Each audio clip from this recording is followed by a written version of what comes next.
Hello everyone, आज की इस वीडियो में हम क्लास 5th की वर्कबुक मंथन की वर्कशीट नंबर 12 को सॉल्व करेंगे। तो आइए शुरू करते हैं। वर्कशीट का टॉपिक है the ant and the cricket. चींटी और क्रिकेट, क्रिकेट कहते हैं टिड्डे को। अब क्वेश्चन है रीड द गिवन स्टोरी। यहाँ पर एक स्टोरी दी गई है आंट और क्रिकेट की, तो उसे पढ़ेंगे। The ant and the cricket topic है स्टोरी का। There lived a stupid young cricket in a garden. In a garden, एक बगीचे में एक stupid कहते हैं मूर्ख को, एक मूर्ख छोटा टिड्डा रहता था। All through summer, सारी गर्मियाँ, he would sing and dance. उसका एक ही काम होता था, वह केवल गाना गाता था और केवल नाचता था। He did not do any hard work. उसने कभी कोई मेहनत वाला कार्य नहीं किया। He ate whatever he got. He ate, उसने खाया, whatever, जो कुछ भी, he got, उसे मिला, उसने वही खा लिया जो कुछ भी उसे मिला। On the other hand, जबकि दूसरी तरफ, there was an ant. एक ant था who was working so hard day and night, जो कि दिन रात बहुत मेहनत कर रहा था। The ant was busy collecting food for the winters. जो आंट था वो बिजी, व्यस्त था। कलेक्टिंग मीन्स होता है इकट्ठा करना, फूड, भोजन। फॉर द विंटर, सर्दियों के लिए। आंट सर्दियों के लिए खाना इकट्ठा करने में व्यस्त था। Seeing the ant carrying food, ant को खाना ले जाते हुए देखकर the cricket stopped him, cricket ने उसे रोका। ऑन द वे, रास्ते में, एंड सेड, और कहा, क्या कहा? Why don't you come and play with me, why don't you, कि तुम क्यों नहीं कम आती हो, एंड प्ले विद मी, और मेरे साथ क्यों नहीं खेलते हो, कि तुम मेरे पास आकर क्यों नहीं खेलते हो। द आंट सेड, आंट ने कहा, that he can not play and enjoy these days, कि इन दिनों वह तुम्हारे साथ आकर ना तो एन्जॉय कर सकता है और ना ही खेल सकता है। He is busy collecting food for the winters, वह सर्दियों के लिए खाना इकट्ठा करने में व्यस्त है। The ant told the cricket, ant ने क्रिकेट से ये कहा, टू बी लाइक हिम, कि वो भी उसकी तरह बन जाए। इट मीन्स उसकी तरह मेहनत करे और अपने लिए खाना इकट्ठा करे। This also did not change the cricket, उसने ये कहा लेकिन इन शब्दों ने क्रिकेट को नहीं बदला। इट मीन्स इन शब्दों का उस क्रिकेट पर, उस टिड्डे पर कोई प्रभाव नहीं पड़ा। And he kept on enjoying the summer, और वह इसी तरीके से गर्मियों का आनंद लेता रहा। वेन द विंटर केम, और जब सर्दी आई, the cricket had no food at all, अब उस टिड्डे के पास बिल्कुल भी खाना नहीं था। एंड वॉज हंग्री, और वह भूखा था। But the hard working and intelligent ant, लेकिन जो मेहनत करने वाला और बुद्धिमान आंट था, who had food for the winter, जिसके पास सर्दियों के लिए खाना था, इट मीन्स उसने पहले ही खाना इकट्ठा कर लिया था, वॉज हैप्पी एंड केयरफ्री, अब वह चिंता मुक्त और बहुत खुश था। So the cricket finally learn the lesson, और इसीलिए अब अंत में क्रिकेट को यह समझ आया that it is a wise decision to always be prepared. It is a wise decision, कि ये एक बुद्धिमत्तापूर्ण यानी कि विवेकपूर्ण निर्णय होता है। टू ऑलवेज बी प्रिपेयर्ड, हमेशा तैयार रहना। इट मीन्स किसी भी परिस्थिति का सामना करने के लिए हमेशा तैयार रहना, ये एक विवेकपूर्ण निर्णय होता है। एंड रिमेंबर दैट, और याद रखो, गॉड हेल्प्स दोज, कि भगवान उन्हीं की मदद करता है, हु हेल्प देमसेल्व्स, जो उनकी अपनी यानी कि जो स्वयं की खुद मदद करते हैं। तो इस तरीके से क्रिकेट को जो है ये सबक मिला कि उसे भी मेहनत करनी चाहिए थी, क्योंकि अब जो है वो भूखमरी का शिकार हो गया था, उसके पास खाने के लिए कुछ भी नहीं था। नाउ वर्ड पावर, अब यहाँ पर हम वर्ड्स देखेंगे जो कि इस स्टोरी में आए हैं, उनका क्या मीनिंग है। फर्स्ट है स्टूपिड। स्टूपिड किसे कहते हैं? A person without common sense, एक बेवकूफ़ व्यक्ति जिसमें सोचने समझने की शक्ति न हो। हार्ड वर्क का मीनिंग होता है doing a lot of work, बहुत अधिक कार्य करना, कठोर परिश्रम। कलेक्टिंग का मीनिंग होता है टू ब्रिंग टूगेदर, यानी कि किसी भी चीज़ को लाकर एक साथ इकट्ठा करना। नेक्स्ट है एंजॉइंग का मीनिंग होता है टू गेट हैप्पीनेस, खुश होना यानी कि आनंद लेना। Hard working, a person who does a lot of work, एक ऐसा व्यक्ति जो कि बहुत अधिक कार्य करता है, मेहनती व्यक्ति होता है। नेक्स्ट है इंटेलिजेंट मीन्स होता है वन हु यूज ब्रेन, एक वह व्यक्ति जो कि अपने ब्रेन का यूज करता है यानी कि बुद्धिमान व्यक्ति। नेक्स्ट है केयरफ्री मीन्स होता है जिसका मीनिंग होता है फ्री फ्रॉम वरीज और प्रॉब्लम्स, जो कि सभी परेशानियों से, सभी चिंताओं से मुक्त हो। इट मीन्स चिंता मुक्त। वाइज मीन्स होता है हैविंग और शोइंग नॉलेज, यानी कि विवेकपूर्ण। इट मीन्स अपने ज्ञान को दिखाना, अपने ज्ञान को बहुत अच्छी तरीके से इस्तेमाल करना। Now question number 2, answer the following. यहाँ पर क्वेश्चंस दिए गए हैं, आपको क्वेश्चंस के आंसर देने हैं। क्वेश्चन है where did the cricket live. Cricket कहाँ रहता था? तो कहाँ रहता था? The cricket lived in a garden, एक बगीचे में रहता था। नेक्स्ट है what did the ant do day and night. दिन रात आंट ने क्या किया? तो आंट ने क्या किया था? The ant did work hard day and night to collect food for winters. Ant ने सर्दियों के लिए भोजन इकट्ठा करने के लिए दिन रात मेहनत की थी। नेक्स्ट है how did the cricket spend his summers. Cricket ने अपनी गर्मियों को कैसे बिताया? The cricket spend his summer in singing and dancing. Cricket ने अपनी गर्मियों को गाने और डांस करने में बिताया। अब क्वेश्चन नंबर 3 है choose a person from your family और फ्रेंड्स। आपको जो है अपने परिवार से या फिर अपने दोस्तों में से किसी ऐसे व्यक्ति को चूज करना है whom you think is like the cricket, जो कि आपको लगता है कि क्रिकेट के जैसा है। Right 4 words for this person describing his her nature. उसकी प्रवृत्ति को डिस्क्राइब करते हुए आपको 4 वर्ड्स लिखने हैं। जैसे कि एग्जाम्पल है केयर फ्री, जैसे कि वर्ड्स हैं लेजी, लेजी कहते हैं आलसी को। टॉकेटिव, बातूनी, बहुत अधिक बात करने वाला। केयरलेस, लापरवाह। स्टूपिड, मूर्ख। These all words are called adjectives. तो एडजेक्टिव किसे कहते हैं? Adjective is a word that describe traits और qualities of a noun. It means यहाँ पर नाउन कौन है? जो भी व्यक्ति आपने चूज किया है, तो उसकी ये क्वालिटीज हैं, ट्रेट्स हैं। जैसे कि he is lazy, he is talkative, he talks too much, he is careless for his study, he is stupid. तो ये सभी क्या हैं? ये उसकी कैरेक्टरिस्टिक्स हैं। तो आप इस तरीके से किसी भी एक व्यक्ति का यहाँ नाम लिखेंगे और उसकी 4 कैरेक्टरिस्टिक्स यहाँ पर लिखेंगे। अब यहाँ पर क्वेश्चन नंबर 4 है right the name of a family member. यहाँ पर आपको अपने फैमिली मेंबर और अ फ्रेंड या फिर एक दोस्त का नाम लिखना है who is hard working like the ant, जो कि चींटी की तरह हार्ड वर्किंग है। Give reasons for your choice. आपको अपने यहाँ चॉइस का कि आपने उसे क्यों चूज किया रीजन भी देना है। तो आप जो है जैसे कि एग्जाम्पल यहाँ पर मैं दे रही हूँ, आप इस तरीके से लिख सकते हैं my brother is hard working. मेरा भाई जो है बहुत हार्ड वर्किंग है, बहुत मेहनत करता है। Because he do hard work in his study for success. क्योंकि वह जैसे कि चींटी करती है वैसे ही वह अपनी स्टडी में सफलता के लिए बहुत अधिक हार्ड वर्क करता है। नेक्स्ट है राइट ट्रू और false for the following statements. यहाँ पर आपको स्टेटमेंट्स दिए गए हैं, आपको सही के लिए ट्रू लिखना है और गलत के लिए फॉल्स लिखना है। फर्स्ट है one should dance and sing like a care free cricket. एक केयर फ्री यानी कि जिसे चिंता नहीं होती, एक केयर फ्री क्रिकेट की तरह गाना चाहिए और नाचना चाहिए, तो गलत है। किसी को भी केयर फ्री क्रिकेट की तरह नहीं होना चाहिए, तो यहाँ पर फॉल्स लिखेंगे। नेक्स्ट है God helps those who help themselves. भगवान केवल उन्हीं की सहायता करते हैं जो स्वयं की खुद की सहायता करते हैं, तो बिल्कुल सही बात है, ट्रू लिखेंगे।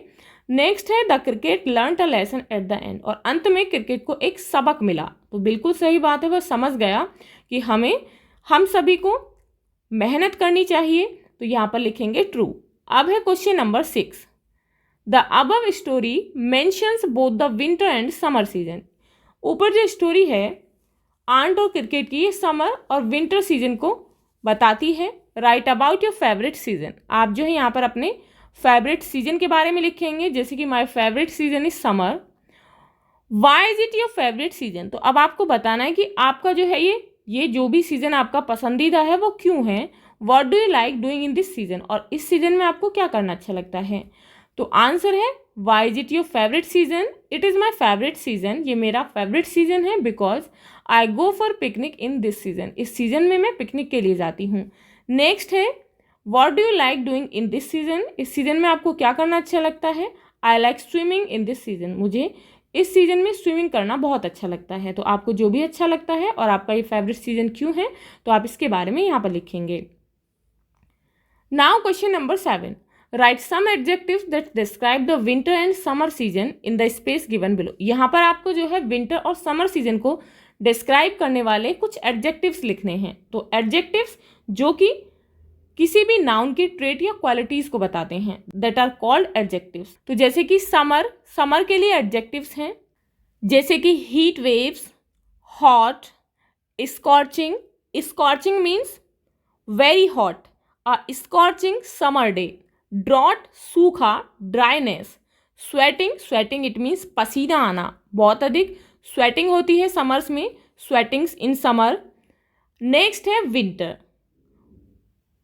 स्नो स्टॉर्म, स्नो स्टॉर्म बर्फ का तूफान, कोल्ड बहुत अधिक ठंड, फ्रीजिंग कोल्ड जमा देने वाली ठंड यानी कि जब बर्फ पड़ती है, ब्लैंकेट, ब्लेजर्ड, ब्लेजर्ड मीन्स तूफानी हवाएं, इट मीन्स जब ठंड में बर्फीली हवाएं चलती हैं, दैट इज कॉल्ड ब्लेजर्ड विंटर। तो आप इस तरीके से जो है एडजेक्टिव्स लिखेंगे। Now question number 8, draw 2 food items, आपको यहाँ पर 2 फूड आइटम्स ड्रॉ करने हैं that you eat during the summer season, जो कि आप गर्मियों के सीजन में खाते हैं, एंड 2 और 2 जो कि आप ईट ड्यूरिंग द विंटर सीजन, जो आप सर्दियों के सीजन में खाते हैं। Right their names in your mother tongue, आपको अपनी मदर टंग में उनके नाम भी लिखने हैं। तो जैसे कि मैंगो, मैंगो हम समर में खाते हैं, वाटरमेलन खाते हैं, तो मदर टंग में लिखेंगे, इसे कहते हैं आम और इसे कहते हैं तरबूज। अब नेक्स्ट है विंटर, तो विंटर में हम खाते हैं एप्पल, एप्पल मीन्स क्या होता है सेब, तो एप्पल को क्या कहेंगे मदर टंग में, सेब। नेक्स्ट है पीनट, तो पीनट को मदर टंग में कहेंगे मूंगफली।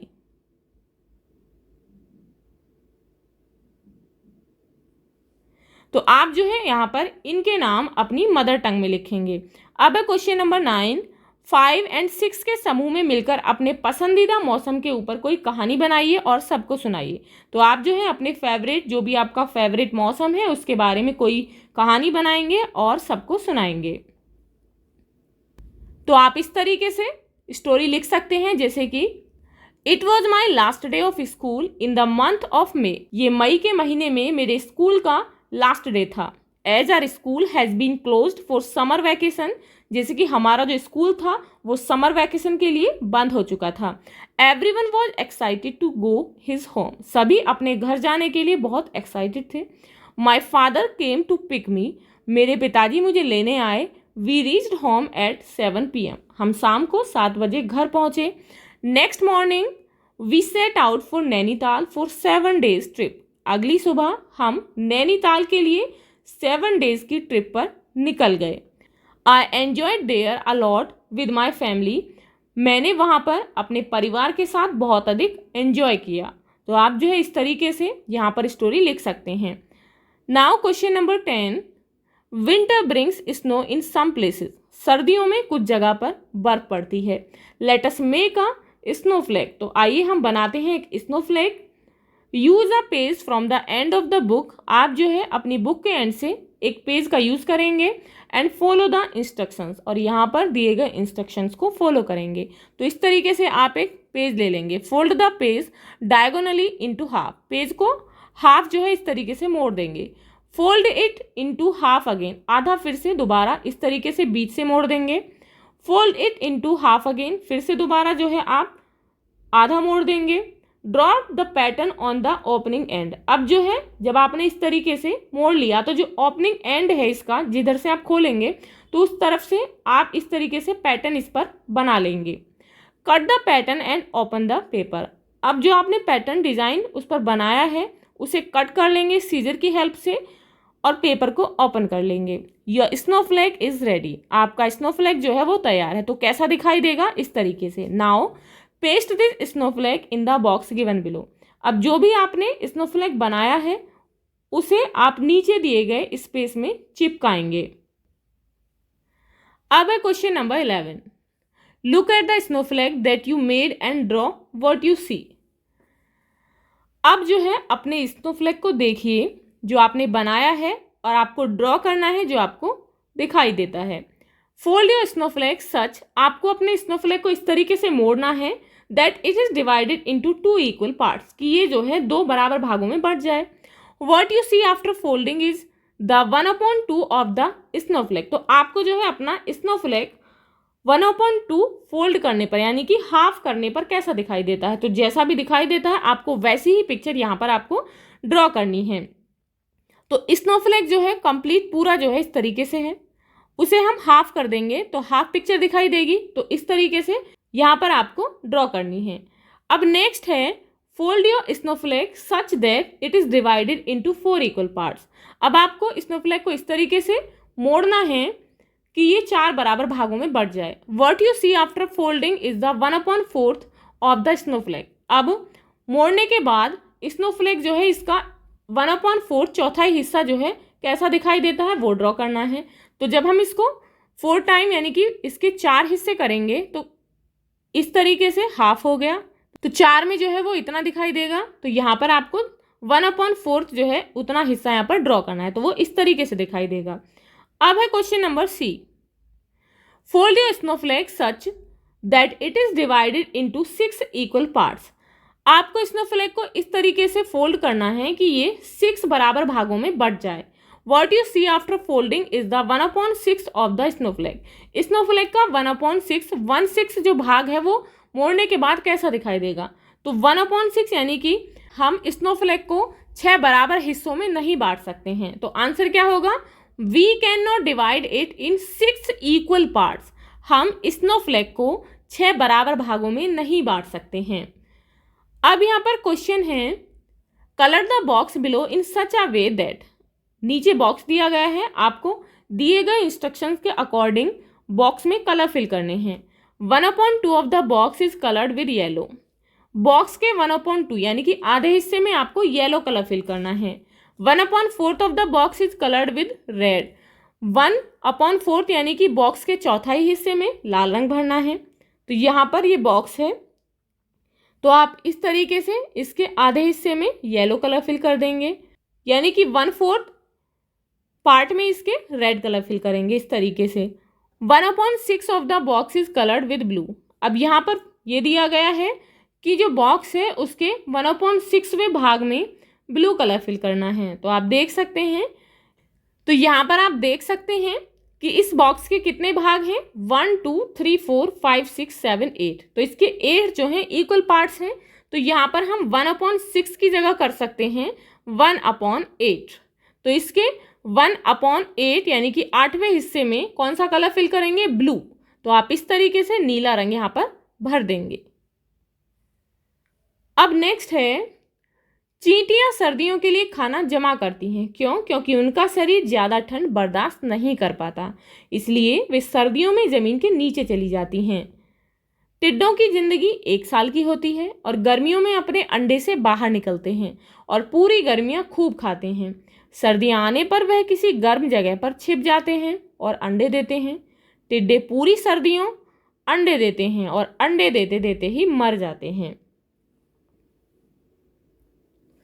क्वेश्चन है चींटी और टिड्डे के बीच हुई बातचीत को नीचे दिए गए बॉक्स में लिखिए। तो यहाँ पर ये बॉक्स दिया गया है, आप यहाँ भी लिख सकते हैं और बॉक्स में भी लिख सकते हैं। तो चींटी और टिड्डे के बीच में क्या क्या बातचीत हुई थी। टिड्डा जो है आलस में बैठा हुआ था और गा रहा था और नाच रहा था। तो उसने जब चींटी वहाँ से निकल कर जा रही थी तो क्या कहा था, तुम कहाँ जा रही हो और क्या कर रही हो, तुम मेरे साथ खेलने के लिए क्यों नहीं आती। तो इस पर चींटी ने कहा था, मैं अभी तुम्हारे साथ नहीं खेल सकती क्योंकि मैं अभी सर्दियों के लिए खाना इकट्ठा कर रही हूँ, तुम भी अपने लिए खाना इकट्ठा कर लो। तो आप इस तरीके से जो है उनके बीच हुई बातचीत को यहाँ लिखेंगे। अब यह क्वेश्चन है, चित्र में चींटी का घर दिखाया गया है, चींटी का घर देखकर आपके दिमाग में क्या आता है। तो हमने अभी चित्र में देखा था चींटी का घर, तो चींटी के घर को देखकर हमारे दिमाग में क्या आता है कि चींटी के घर को देखकर हमें ऐसा लगता है कि जैसे यह एक भूल भुलैया है जिसमें चींटियाँ इधर उधर घूमती रहती हैं। अब नेक्स्ट है, चींटी सर्दियों के लिए खाना इकट्ठा क्यों करती हैं। तो क्यों करती हैं, चींटियाँ सर्दियों के लिए खाना इकट्ठा करती हैं क्योंकि उनका शरीर ज़्यादा ठंड बर्दाश्त नहीं कर पाता, इसलिए वे सर्दियों में ज़मीन के नीचे चली जाती हैं। अब यहाँ पर क्वेश्चन है, चींटी की तरह ही मनुष्य भी खाना या अनाज इकट्ठा करते हैं। आपके घर में अनाज भंडारण स्टोरेज किस प्रकार किया जाता है। भंडारण के लिए इस्तेमाल होने वाले बर्तनों या डिब्बों की भी चर्चा कीजिए। अपने बड़ों से बातचीत कीजिए एवं जानिए कि अनाज का भंडारण किया जाता है। तो आपने देखा होगा कि आपके घर में अनाज, दालें या जो भी खाने पीने की वस्तुएं होती हैं जिन्हें हम लंबे समय तक स्टोर करके रख सकते हैं, उन्हें रखा जाता है। जैसे कि गेहूं, मक्का, इन्हें भंडारण करके रखा जाता है। तो उन्हें किन बर्तनों में रखा जाता है? अपने घर में आपने देखे होंगे कि जैसे गेहूं को बड़ी टंकी में या बड़े बर्तनों में इकट्ठा करके रखते हैं। जो दालें होती हैं उन्हें बंद डिब्बों में, जिनमें नमी ना पहुंचे, तो ऐसे डब्बों में बंद करके रखा जाता है। तो यहाँ जैसे कि चित्र में दिखाया गया है, तो जैसे कि यहाँ पर ये टंकी है, टंकी का चित्र है। तो इनमें गेहूं को इकट्ठा किया जाता है। यहाँ पर देखेंगे ये बर्तन हैं जिनमें दाल, आटा, मक्का, इन सब चीज़ों को रखा जाता है, जिससे कि आने वाले समय में जब अनाज की कमी होती है तो उस समय उन्हें इस्तेमाल किया जाता है। तो आप अपने घर पर अपने माता पिता से पूछेंगे कि हमारे घर में अनाज का भंडारण किया जाता है, किन बर्तनों में किया जाता है, और यदि अन्य कोई ऐसे बर्तन हैं तो आप उनके नाम भी यहाँ पर लिख सकते हैं और उनके चित्र भी यहाँ बना सकते हैं। अब यहाँ पर क्वेश्चन है, स्टार्विंग इट मीन्स भूख से मरना। भारत में बहुत सारे लोग भूख से मरते हैं या भूखमरी का शिकार होते हैं। दूसरी तरफ बहुत सा अनाज कभी बारिश में भीगने, कभी लापरवाही, तो कभी कीड़ा लग जाने के कारण खराब हो जाता है। अपने बड़ों से चर्चा करके लिखिए कि ऐसा क्यों होता है, क्या इसका कोई हल निकल सकता है, कैसे। तो जैसे कि बहुत सा अनाज कभी बारिश में भीगने में, जब अनाज बारिश में भीग जाता है तो वो खाने के लायक नहीं रहता है, जिससे अनाज की कमी होती है, लोगों को पर्याप्त खाना नहीं मिलता है, जिसके कारण वो भूखमरी के शिकार हो जाते हैं। और कभी कभी खाना ना मिलने से भूख से मौत हो जाती है। कभी कभी लापरवाही, जैसे कि हम अनाज को ऐसे ही किसी भी डब्बे में, किसी भी टंकी में रख देते हैं और हम ध्यान नहीं देते हैं कि उस अनाज में नमी के पहुंचने के कारण जो अनाज है उसमें कीड़े लग जाते हैं या वो खराब हो जाता है, और जो कीड़े होते हैं वो अंदर से अनाज को खा लेते हैं और सारा अनाज खराब हो जाता है, जो खाने के लायक नहीं रहता। तो इसकी वजह से भी जो भोजन है उसकी कमी होती है। कभी कीड़ा लग जाने से, तो कीड़ा कैसे लगता है, जैसे कि जो फसलें होती हैं उनमें कीड़ा जब लग जाता है तो उसे हटाने के लिए दवाइयाँ लगाई जाती हैं। तो कीड़ा लग जाने के कारण जो अनाज है वो खराब हो जाता है। तो इसका कोई हल क्या निकल सकता है? तो इसका हल यानी कि इसका जो सॉल्यूशन है, इसके लिए जो अनाज होता है उसे बारिश में भीगने से बचाना चाहिए। जैसे कि घरों में अनाज को ऐसे स्थान पर रखना चाहिए जहाँ पर पानी ना पहुँच सके। किसी ऐसे बर्तन में या बड़े सामान में, कंटेनर में उसे रखना चाहिए जहाँ पर नमी ना पहुँच सके या पानी ना पहुँच सके। जो बड़े बड़े गोदाम होते हैं जहाँ पर अनाज का भंडारण किया जाता है, उनकी समय समय पर मरम्मत होनी चाहिए, और जो अनाज है उनमें दवाइयों का प्रयोग किया जाना चाहिए, जिससे अनाज खराब ना हो और लोग भुखमरी के शिकार ना हो। तो आप इस तरीके से यहाँ पर अपने विचार लिख सकते हैं। अब यहाँ पर क्वेश्चन है, रोज गार्डन में चींटी का घर था। नीचे दो तस्वीरें दी गई हैं। एक में मुगल गार्डन और आसपास की जगह के हवाई दृश्य को कैद किया गया है, और दूसरी तरफ एक मानचित्रकार द्वारा तैयार किया गया मुगल गार्डन का नक्शा है। इन नक्शों को देखें और निम्नलिखित प्रश्नों के उत्तर दीजिए। तो यहाँ पर देखेंगे, यह है मुगल गार्डन का चित्र। यहाँ है ये राष्ट्रपति भवन, और नीचे है ये म्यूजिकल गार्डन। अब क्वेश्चन है, दाईं ओर दिखाए गए नक्शे को बाईं ओर दिखाए गए चित्र से मिलाइए। नक्शे की सहायता से चित्र पर रोज गार्डन पर निशान लगाइए। मानचित्र में रोज गार्डन यहाँ पर है। यहाँ पर देखेंगे चित्र में, तो ये जो आकृति है ये कहाँ पर है, ये यहाँ पर है। तो रोज गार्डन जो है चित्र में यहाँ पर है। तो आप जो है इस तरीके से इसे मिला देंगे। अब नेक्स्ट है, चित्र की सहायता से दिखाए गए नक्शे पर मुगल गार्डन पर निशान लगाइए। तो चित्र में जो है मुगल गार्डन देखेंगे यहाँ पर है। अब हमें यहाँ मानचित्र में बताना है कि मुगल गार्डन कहाँ है। तो ये आकृति मानचित्र में कहाँ है, यहाँ पर। तो मुगल गार्डन यहाँ पर है, इसके साथ मिला देंगे। अब नेक्स्ट क्वेश्चन है, चित्र में राष्ट्रपति भवन देखिए, इसे दिए गए नक्शे पर ढूंढ कर बनाइए। तो यहाँ पर देखेंगे चित्र में राष्ट्रपति भवन यहाँ पर है। अब ये जो मानचित्र है केवल मुगल गार्डन तक का है, यहाँ देखेंगे केवल यहाँ तक का है। राष्ट्रपति भवन इस मुगल गार्डन के पीछे है, तो यहाँ पर जो है इसके पीछे राष्ट्रपति भवन है, तो यहाँ लिख देंगे राष्ट्रपति भवन। अब नेक्स्ट क्वेश्चन है, रोज गार्डन किस आकार का है? तो यहाँ देखेंगे रोज गार्डन किस आकार का है? गोल यानी कि वृत्त के आकार का है, तो यहाँ लिखेंगे वृत्त यानी कि सर्कल के आकार का है। अगला क्वेश्चन है, अपने शिक्षक या बड़ों की सहायता से आपके पास मौजूद किसी मोबाइल में गूगल अर्थ ऐप को खोलिए और नक्शे पर अपने स्थान का पता लगाने का प्रयास कीजिए और देखिए आपका क्षेत्र कैसा दिखता है। तो सभी अपने अपने शिक्षक या अपने घर के बड़ों की सहायता से मोबाइल में गूगल अर्थ ऐप को ओपन करेंगे और वहाँ पर देखेंगे कि आपका घर जो है कहाँ पर है और आपका क्षेत्र नक्शे में कैसा दिखाई देता है। अब अगला क्वेश्चन है, अपने स्कूल से घर तक या अपने घर से पसंदीदा पार्क तक का नक्शा बनाइए। एक स्थान से दूसरे स्थान तक पहुंचने के निर्देश भी लिखिए, जैसे कि स्कूल के गेट से सीधा चलो, पहले बाएं मुड़ो, फलों की दुकान से दाएं मुड़ो और गली में तीसरा घर मेरा है। तो आप जो है इस तरीके से यहाँ पर अपने घर से स्कूल तक का या फिर घर से किसी भी आपका जो आपको पसंद है ऐसे पार्क का नक्शा बनाएंगे और वहाँ पर आपको किस तरीके से पहुँचना है आपको यहाँ पर वो निर्देश भी लिखने हैं। तो जैसे कि आप यहाँ पर देख सकते हैं एग्जाम्पल के रूप में ये नक्शा है, मेरा घर यहाँ पर है, तो मैंने जो है घर से स्कूल तक का नक्शा बनाया है। यहाँ पर स्कूल है, तो घर से स्कूल पहुँचने के लिए कैसे कैसे मुड़ना है? तो घर से निकलना है, सीधा चलना है, उसके बाद फिर बाएं मुड़ना है, फिर सीधा चलना है, उसके बाद फिर दाएं मुड़ना है और उसके बाद फिर से बाएं मुड़ना है और स्कूल पहुंच जाएंगे। तो आप भी इसी तरीके से नक्शा बनाएंगे और उसके यहाँ पर निर्देश भी लिखेंगे। तो इसी के साथ आपकी ये वर्कशीट कंप्लीट होती है। मिलते हैं नेक्स्ट वीडियो में नेक्स्ट वर्कशीट के साथ। If you like this video please like and share, and if you are new on this channel please subscribe the channel. Thank you.